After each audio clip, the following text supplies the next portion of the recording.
Level 1. The Scraplifter. You are 8 years old. You do not remember what green grass looks like. No one in the Rust Trench does. You were born into the Ashlands, a sun-scorched expanse of twisted steel, irradiated dust storms, and poisoned aquifers. Your family belongs to the trench dwellers, the lowest tier of humanity who survive by sifting through the buried ruins of the old world. Your job begins before the acid sun rises. You are small, which means your value is measured by the narrowness of the pipes you can crawl into. Armed with a chipped, rusted pry bar and a frayed cloth mask that barely filters the sulfur, you crawl into collapsed ventilation shafts. You search for copper wiring, unbroken glass, and lead batteries. The settlement of Ironspire sits on the horizon, built upon massive reinforced concrete platforms. You can see its searchlight sweeping the fog at night. You have never been past its outer perimeter gates. Peasant scavengers are only allowed near the lower exchange docks. In the dry season, the settlement's enforcers arrive to collect the water tariff. They are armored in repurposed riot gear, armed with pneumatic nail rifles, moving with the quiet arrogance of people who own the clean water taps. Your father hands over 3 sealed jars of distilled moisture, half of what your family extracted this month. The enforcers do not look at your father when they load the jars onto their flatbed. They do not threaten him. They do not need to. That night, your father sits by the dim heat of a chemical burner and stares at an empty cup. You watch his cracked, blistered hands. You are 8, but you understand the lesson. In the wasteland, to have no leverage is to be invisible. You break your dried protein cake in half and slide the larger piece toward your younger sister. Level 2. The perimeter sentry age 16. The recruiters from Ironspire come down to the trench. The settlement's outer wall needs fresh meat. The pay is minimal, half a ration block a day and 500 milliliters of clean water, but it is steady. You are housed in barracks made of stacked shipping containers beneath the outer wall. In the wasteland, sentries are recruited directly from the scrap trenches because you know how to read the silence of the dust. Your mother does not speak when you pack your canvas bag. Your father simply nods. Survival means fewer mouths at his table. You are handed a crude pipe rifle with 5 handmade rounds and a rusted machete.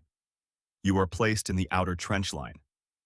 In the Ashlands, heroics get units wiped out. What the commander wants is a line of spotters who will not fall asleep during the 12-hour night shifts when the sand crawlers and raider scouts test the perimeter. You drill in toxic dust storms. You drill in freezing desert nights until racking the bolt of your rifle is muscle memory. Your first skirmish happens during a dust-choked eclipse. A war pack of feral scavengers rushes the trench with pipe bombs and scrap axes. The sound is deafening, screams muffled by gas masks, the metallic rattle of crude gunfire. When the dust settles, your hands are shaking, but you are still in your position. The sentry captain walks past the line, counts the standing bodies, and marks a notch on his slate. He says nothing. You clean the soot from your rifle breech and take your place on watch. Level 3. The Scav Squad Lead. Age 23, 7 years on the perimeter. 5 reclamation campaigns into the dead zones. You have watched entire squads break and run into minefields during ambushes, and you chose to hold the choke point. You are promoted to Scav Squad Lead, commanding 8 trench runners sent on high-risk retrieval missions into the radioactive dead zones. You were not given this role because of favor. You were given it because you consistently brought gear and men back alive. At dawn, you inspect your squad's filters. You check rebreather seals for hairline cracks, verify pneumatic pressure on scrap rifles, and check the calibration of Geiger meters. You do not scream orders. In the dead zone, noise brings down mutant swarms. Calm discipline keeps hearts steady.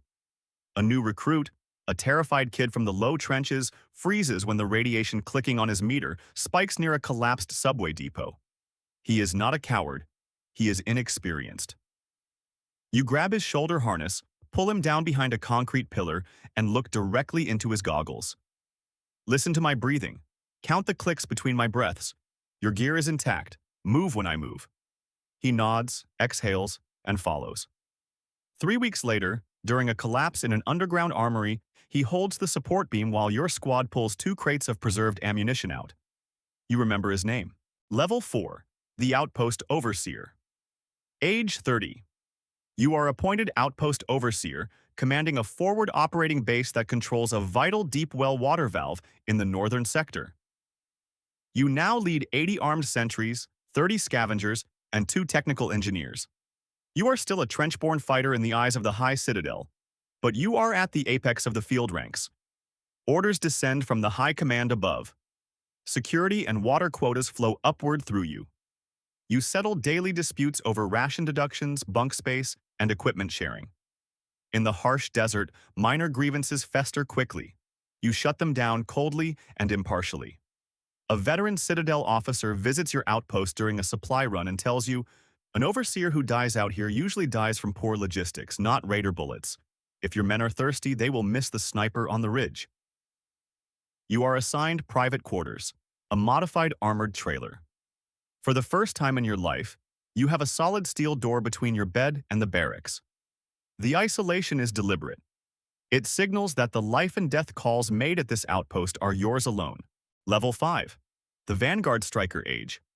37. A formal commission scroll arrives from the Ironspire Council. You are elevated to Vanguard Striker, the mechanized shock division of the settlement.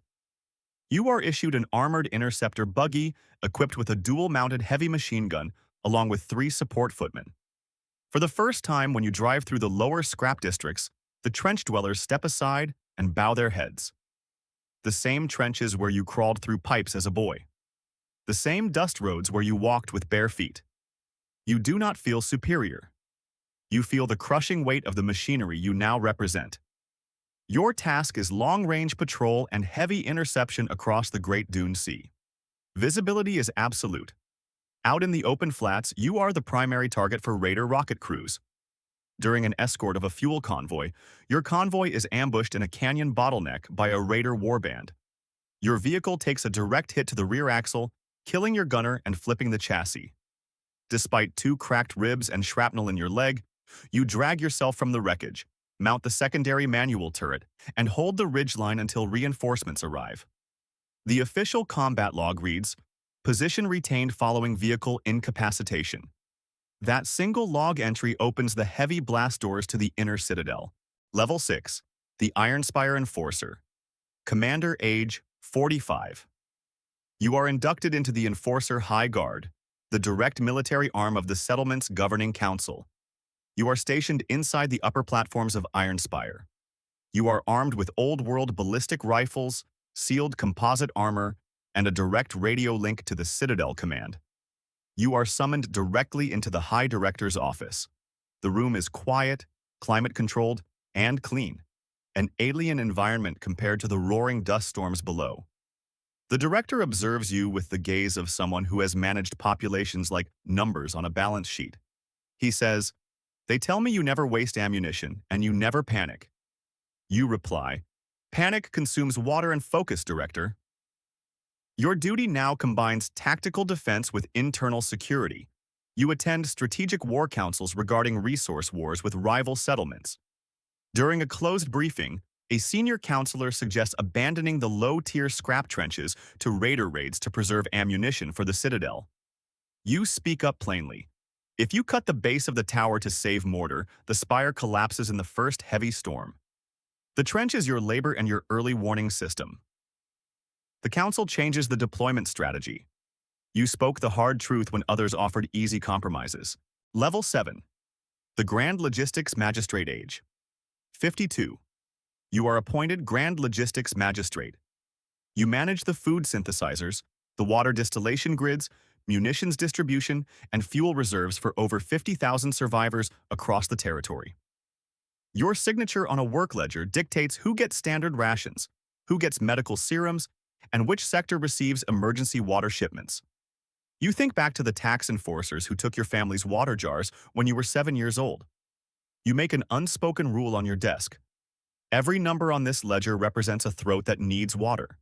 Treat the balance sheet like living flesh. The complexity here is colder and heavier than open combat. In battle, mistakes bleed immediately. In administration, A miscalculated fuel supply in autumn means 10,000 people freeze to death in late winter without a shot ever being fired. When a severe drought threatens the primary aquifer, your counselors advise cutting rations entirely to the lower trenches. You reject it. Instead, you divert luxury power from the upper residential spires, shut down secondary manufacturing lines, and distribute the burden evenly. You receive a brief coded transmission from the High Director. Prudent governance. Level 8. The High Warden age, 59. You are named High Warden of Ironspire, second only to the Founding Council. You hold command over the standing garrisons, the supply lines, and the defense networks of 3 major regional settlements. When you sign a mobilization order, 3 armored divisions and 500 mechanized sentries move across the wasteland. You sit in war rooms planning defense grids against massive raider coalitions and regional warlords.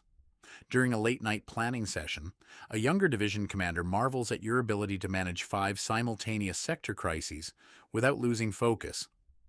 You tell him, "I don't hold 5 crises in my mind. I hold the principles of survival I learned 30 years ago. Check the seals, protect the line, and never leave your people without water."